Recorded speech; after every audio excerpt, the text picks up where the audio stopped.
All right. Hello, everyone. In today's video, I'd like to talk about Chapter 3, or Module 3, Modern Applications of the Classical Perspective, Deterrence, Rational Choice, and Routine Activities or Lifestyle Theories of Crime. This is a continuation of the last chapter, and as the title suggests, much of what was discussed in the last chapter occurred in the early 17th and 18th centuries. But that theoretical perspective of the deterrence theory fell out of popularity and returned again here in the United States in the 1970s. The assumptions for the list of theories that were discussed in this chapter were the same as they were in the last module. But let's go over those assumptions. The first assumptions were that individuals are hedonistic or pleasure seeking. The second assumption is that individuals are rational, meaning that individuals will weigh the cost and benefits of their actions prior to committing to those actions. And then lastly, an assumption is that individuals will weigh the costs and benefits of their actions prior to committing them. As I said before, deterrence theory fell out of popularity in the early 17th and 18th centuries, but there was a resurgence in the late 1960s and early 1970s. A number of different types of studies were conducted using groups of individuals and the deterrence model to show why people were committing crime. In those studies, they measured the certainty and severity of punishment by looking at the ratio of crimes reported to the police versus the number of arrests in a certain jurisdiction, as well as research that looked at capital punishment and used both measures of aggregate, which is group level data, and micro level data, which is individual level data.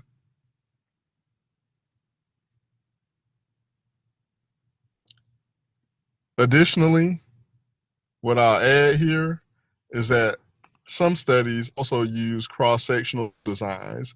And when you use cross-sectional designs, what that essentially is stating is that you collect data at one time point that measures individuals' perceptions of deterrence.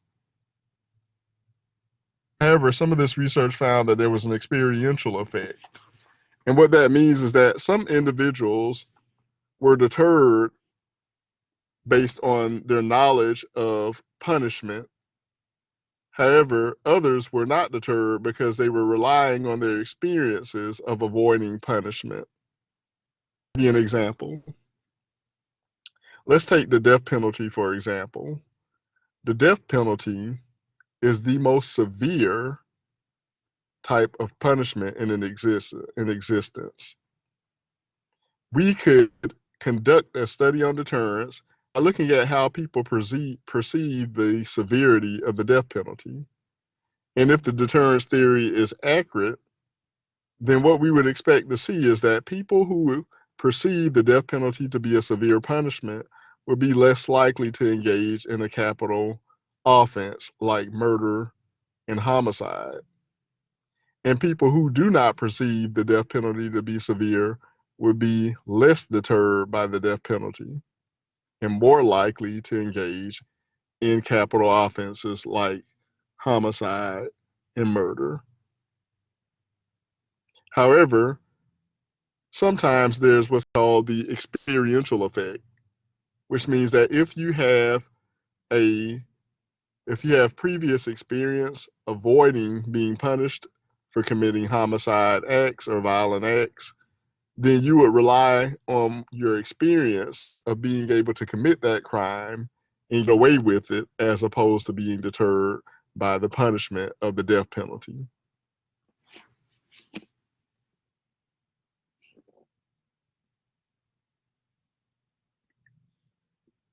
Additionally, some deterrence theory studies were conducted that use scenario studies.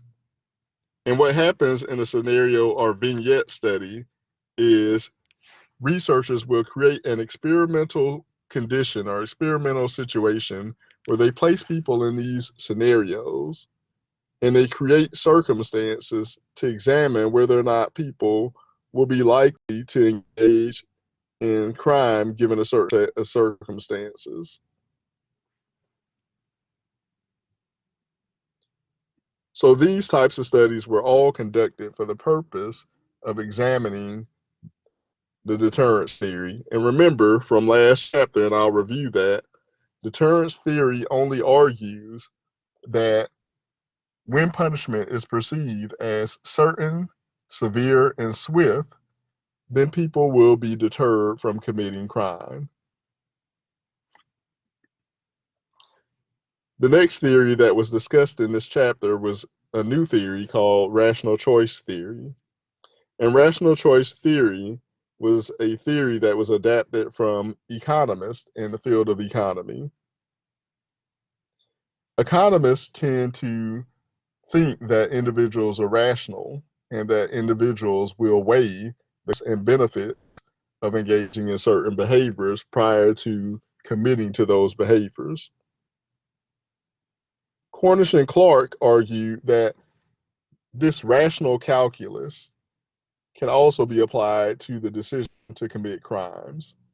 And so the rational choice theory argues that individuals will weigh the costs and benefits of crime prior to engaging in crime. And it's really just that simple.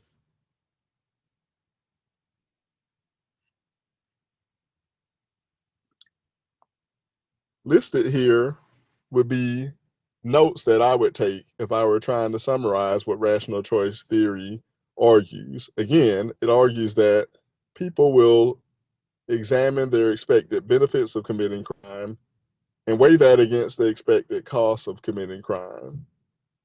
If the pleasure or the benefits of committing crimes outweighs the cost of committing crime, then that individual will be more likely to decide to commit crime. And then the opposite is also true. If the pleasure or benefit of committing crime is lower than the cost to commit crime, then individuals will make the rational decision to not commit crime. The last theory that was discussed in this textbook also assumed that individuals are rational and calculating. Routine activities theory, which was created by Cohen and Felsen, argued that there are three factors, environmental and circumstantial factors, that create a high likelihood of crime. And those three factors would be motivated offenders, suitable targets, and lack of capable guardians. The first, and I'm going to go out of order a little bit, let's start with number two. Let's start with number one. So, in order for a crime to occur, Cohen and Felsen argue that there has to be an offender who is motivated to commit that crime. And that's sort of implied, right? No one's going to commit a crime if they're not motivated to commit a crime. So there has to be a person or an offender who is motivated to commit a crime first. So if you have that present, then the next thing that you must have present, according to Cohen and Felsen, is you have to have a suitable target. This means that there has to be a situation that provides an opportunity for an individual to commit a crime.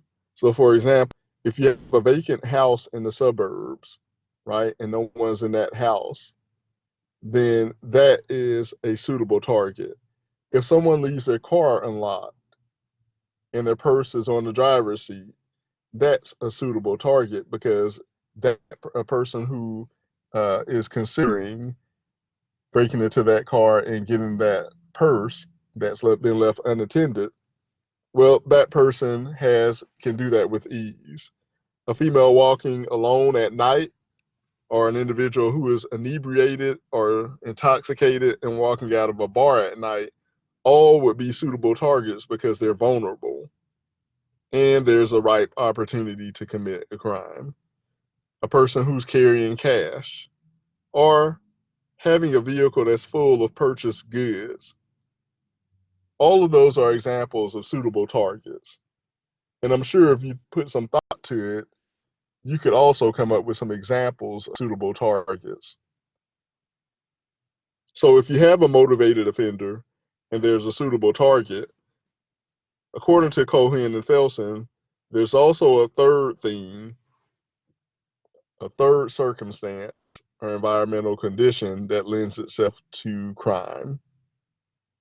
Lack of capable guardians. So if there's no one around or nothing around to guard or safeguard a situation from turning into a crime, then that condition the criteria of having a lack of capable guardian. So, for example, if police are around, or if someone has one of those signs up in front of their house that says, "Beware of dog," or if an individual is at home during the daytime,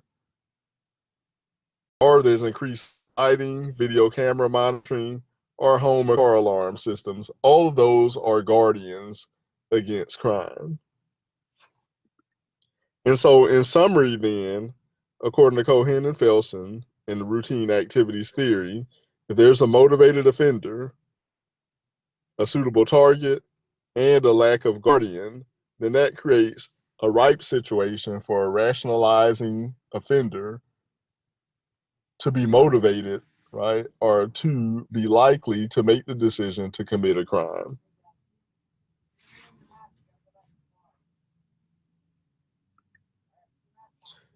This perspective, the modern classical perspective, which again includes deterrence theory, rational choice theory, as well as routine activities theory, or what's also called lifestyle theory, has several policy implications that were discussed in the textbook.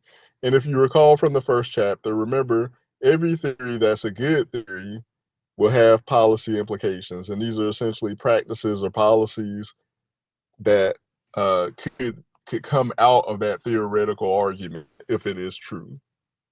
So we've all heard of the broken windows theory, right? And that broken windows theory argues that if the law enforcement cracks down on minor offenses like loitering or trespassing, then that will prevent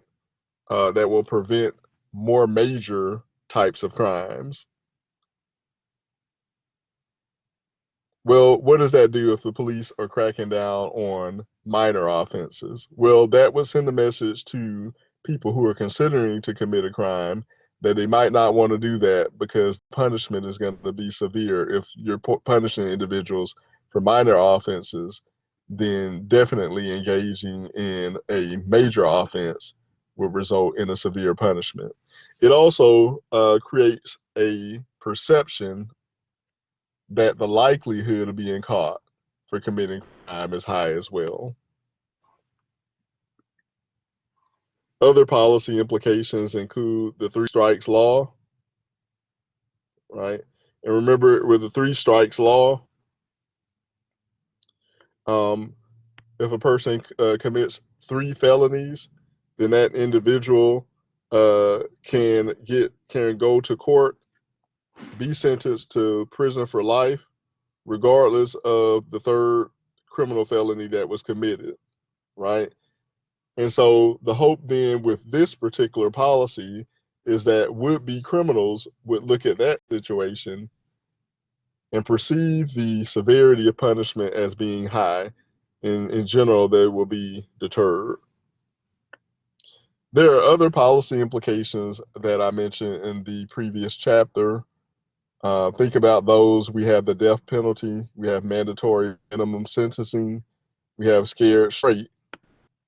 And those are all examples. It's not an exhaustive list, but those are all examples of policy implications that are associated with this perspective. Thank you for listening to this video. Please read over this chapter, and we will see you next week.